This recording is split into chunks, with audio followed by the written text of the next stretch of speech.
Avant de date ça privé là, 6-7 là, était déjà assassiné caractère président. Dans un paquet de mensonges. J'ai connu un homme qui était en dialogue permanent avec l'histoire. J'ai vu, il a fait appel à moi au cours de l'année 2015 pour faire partie de son équipe de campagne, faire son conseiller stratégique. Parce que le pays, c'était ça, mon rôle. J'ai vu un homme qui était déterminé. Le président a toujours dit qu'il ne peut pas trahir cause peuple. Parce que lui-même, il sortit de la paysannerie. Et là, son relation charnelle, il était avec le monde paysan. Les oubliés de l'histoire. En pile monde dans la société, pas ouais pour monde dans le pays. Système qui est tenté une bonne partie de la population, nous, les moment de vos orteils, etc. Jovenel Moïse, c'était un refus à tout ça. C'est un homme qui a foncé la porte de l'histoire pour apporter de justice, une idéal de progrès à la nation. Je crois que après ça qui passe là, la nation tout entière, et même les opposants les plus farouches du président, ils ont condamné. Nous, dans le monde international, la communauté internationale dans son ensemble, les chefs d'État et de gouvernement, dans le monde africain, nos frères de l'Afrique, ils ont concerné. Donc, Jovenel Moïse était en dialogue permanent avec l'histoire. Tout dossier moyen, c'était toujours quelle est la dimension historique de ce dossier. Moi, j'ai côtoyé le président pendant plus de 6 ans, 2 ans pendant la campagne électorale, 4 ans et demi, 4 ans, 5 mois pendant le président. Je voyais toujours un homme qui était en perpétuel questionnement avec l'histoire. Donc, ça me fait là comment l'histoire jugeait. C'était toujours comme ça. Je voyais comme un homme de l'histoire. Il avait une mission historique pour ce pays, surtout pour les masses rurales. Ouais, tout programme, c'est président souvent, lui toujours moi mon ambioli, après les qui connaît l'eau, est-ce qu'il travaille, quel ministre, quel directeur général, jamais vu. Il travaille avec plusieurs hommes politiques, mais plus petit, côté en section communale, à quel niveau projet il est un homme d'action, un homme de réflexion, un homme qui a épousé la cause populaire. Jovenel Moïse, c'est cet homme-là. Il était un homme simple, mangeait toujours le président. D'ailleurs, nous presque manger même pareil, parce que manger pour du local. Depuis le 3e président va manger, dit, ambassadeur Mazine, fais-nous rentrer. Parce que je ne connaissais pas pour manger avec le président.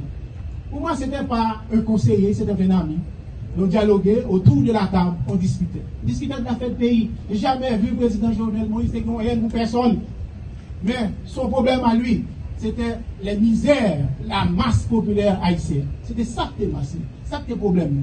Il n'y a pas de moi, on a dit que le président Jovenel Moïse sont criminels. Ce n'est pas connaître l'homme.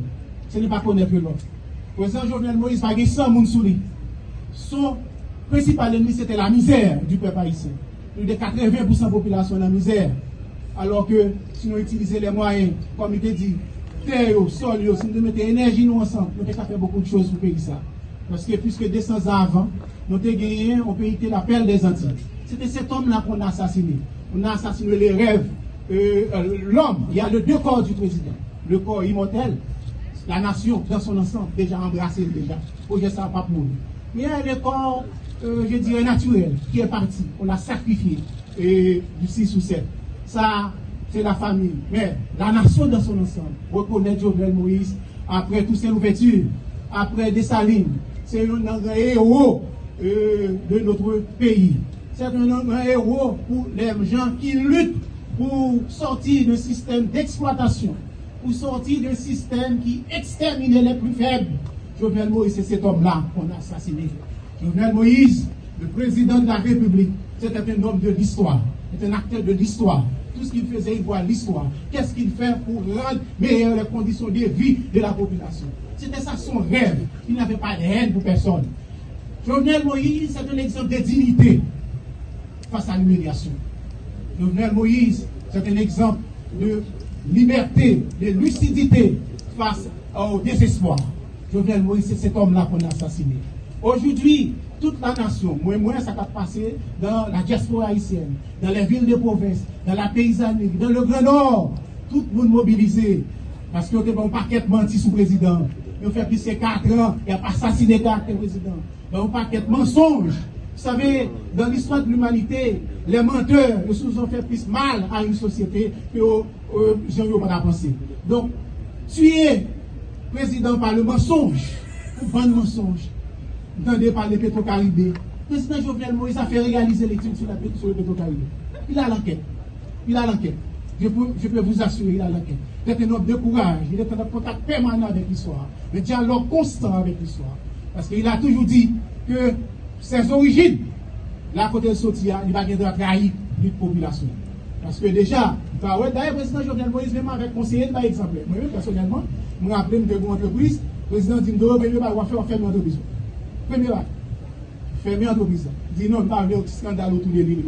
C'était cet homme-là, un homme exemplaire, un homme d'une vision remarquable, un visionnaire impénitent. C'est cet homme-là qu'on a assassiné. L'histoire de ce pays doit retenir qu'il y a quelqu'un qui a tenté de foncer la porte de l'histoire pour apporter le bonheur à la majorité souffrante. Et ça me rend compte, président Jovenel Moïse, c'est la souffrance de la population au quotidien. Il était toujours à vivre ça. Monsieur, ça pour faire pour le peuple. Bonjour, président, alors il faut dire ça pour l'histoire, parce que c'est l'histoire, il est déjà mort. Non, au mois d'octobre, le président parle son discours. Oui, il descend dans le palais, le président, ils ne sont pas fait discours ça. Des conseillers qui témoigné. Il dit, non, vous qui ne sont pas venus parler. Il dit, président, bon, je souhaite que nous quitté l'espace pour nous parler l'autre. Il dit non. Et moi, c'est peut-être l'un des discours historiques que le président Jovenel Moïse a tenu contre la vie de ses conseillers. Mais l'histoire retiendra. Il a dit 3 choses. Il y a un système, il y a un maître, il y a les gardiens du système, il y a les victimes du système. Donc, ce discours-là, c'est un discours historique. Donc, il y a d'autres mots, le rêve de Jovenel. Il y a un jovenelisme, qui a un courant politique, de pensée politique, qui a été édicté. Cet homme-là, l'histoire, avec le H, retiendra que dans un combat illégal, il a eu courage pour affronter le système qui gagnait des gardiens, qui gagnait des maîtres. Mais les victimes sont nombreuses. En effet, je me souviendrai toujours du premier jour où je fus appelé par le feu président pour occuper le poste de chargé d'affaires en Espagne. Tout de suite après, il me fit rentrer en Haïti pour me confier le portefeuille de ministre des Affaires étrangères et des cultes du gouvernement de M.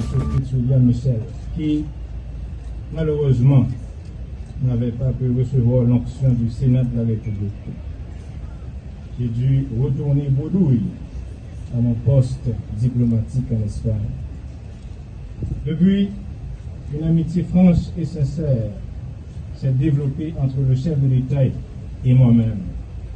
Nous nous entretenions régulièrement, à toute heure du jour ou de la nuit, sur des dossiers ayant trait aux relations harmonieuses et fructueuses entre la République d'Haïti et le Royaume d'Espagne. La proximité, disons même, la complicité entre nous était totale. Je me rendais souvent chez lui, parfois de manière impromptue, pour échanger les grands dossiers de la nation sur les idées, sa conviction et sa vision du développement économique et social du pays. Vous songez, un jour, Malaka est président, parce que généralement, moi-même avec Madame Président, nous avons de rapports assez étroits. Malaka est président, J'étais dans le salon avec madame Nina parlé. Le président va continuer de faire là. Il est venu. Et puis, madame a levé, il va chita. Je dis, président, vous pouvez me battre un rendez-vous avec vous. Je suis tombé, oui. Et puis, monsieur dit, écoutez, je vais rencontrer là, je vais rencontrer vous, métalliste. Donc, c'est comme ça, nous, oui, nous quitté Kaila, Malé, et puis, nous avons quitté pour dire qu'il y a une rencontre habituelle avec les politiques pour jouer une issue heureuse à la crise. Et à la faveur du changement du gouvernement intervenu en mars 2020, la dernière me nommé effectivement à la tête de la diplomatie haïtienne. À force d'échanger et de partager des bonnes nouvelles avec le président de la République, j'ai fini par épouser ses idées et par partager les grands projets qu'il voulait réaliser pour le plus grand bien du pays, tels que l'électrification, les infrastructures routières, portuaires et aéroportuaires, la modernisation de l'État, la consolidation de la démocratie de l'État de droit et j'en passe. Puis, suite à la démission du Premier ministre Joseph Jout en avril dernier, pour convenance personnelle bien sûr, il a placé sa confiance en moi en me choisissant comme Premier ministre à l'intérim. Ce faisant, le chef de l'État voulait laisser la porte ouverte à la nomination d'un Premier ministre définitif qui serait issu de l'opposition politique avec pour mission de former un gouvernement d'union nationale sur la base d'un accord politique. En tant qu'homme d'État très conscient des lourdes responsabilités qu'il incombe et fidèle à son engagement de travailler à la stabilité sociopolitique du pays, préalable et indispensable au développement national, il était plus que déterminé à résoudre définitivement la crise politique qui, disait-il souvent, n'avait que trop duré. Mesdames, Messieurs, mes chers compatriotes, mes chers amis, Victor Hugo disait que la mort ne surprend point le sage. Il est toujours prêt à partir. À l'instar du père fondateur de la patrie, le président Jovenel Moïse savait qu'il allait partir.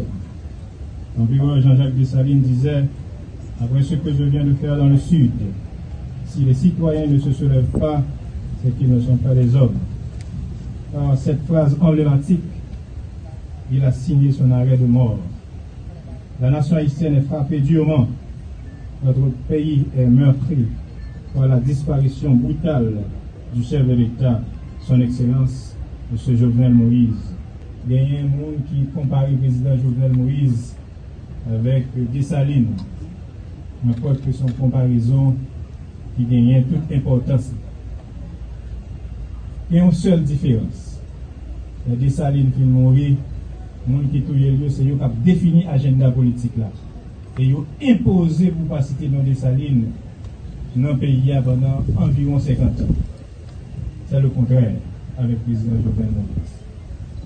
Si vous voulez gagner un avenir politique certain, et en pile attention de ce qu'on dit sur Jovenel Moïse dans le pays à jeudi. C'est une matière. Nous touillons parce que il y a de rêve au pays. Il y a un rêve pour le monde de laisser tout quoi. Il y a un rêve pour le monde qui vit dans le pays en dehors. Les différents avec Dessalines, parce que tout de suite nous finissons touiller, il faut penser que le peuple a prend la rue. Il a pris un col pour le jeter. Ce n'est pas le cas. En France, nous voyons manifestations. Dans le Nord, nous voyons manifestations qui ont des justice. Ah ouais, nous voyons. À Port-au-Prince, nous voyons ces populations. Deux concerts avec la police nationale d'Haïti qui traquaient en pile dans Colombie. Il y a une différence. Désormais, il y a le journalisme. Jean-Richard Doré, ce que tu as parlé là, qui a point fort. Il y a point fort dans tout le pays parce que pour capturer un révolutionnaire, mais vous ne pouvez pas assassiner la révolution. Vous tuez Jovenel, vous ne pouvez pas capturer le journalisme. Vous ne pouvez pas capturer le journalisme parce que c'est une idée, c'est le courage, c'est la détermination de combattre les oligarques de ce pays. C'est ça qui est le journalisme. On va capturer ça. Pour assassiner tout journaliste, on ne va jamais capturer le journaliste.